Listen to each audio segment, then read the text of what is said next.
Okay, so the first thing, gentlemen, we got Michael, we got Waylon, we got Cameron and Talan and Jillian's head, so that's pretty good. What was your guys' position before we start? We support genetic modification of plants, but not animals or humans. Okay, so just plants.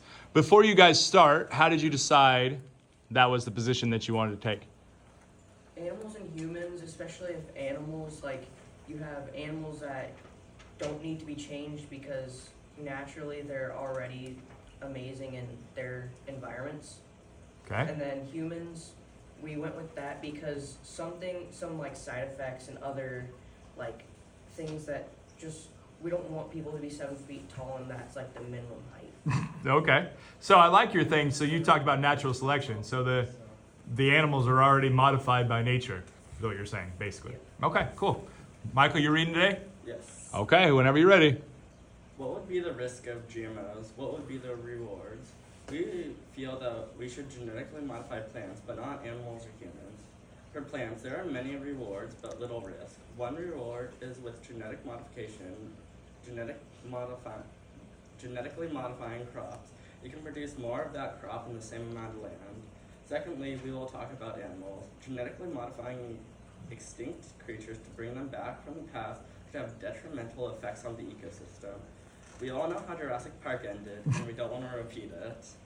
Finally, for humans, curing diseases with genetic modification will increase the overpopulation, causing poverty.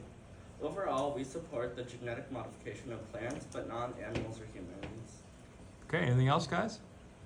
So, real quick, I really like how you guys refuted your position. So you talked about humans.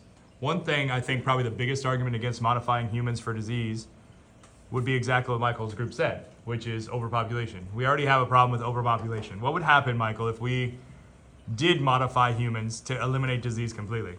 Then the population would like grow twice as fast, and well, it would just grow more, and the world is already overpopulated, and we don't want to like crowd any more people into it.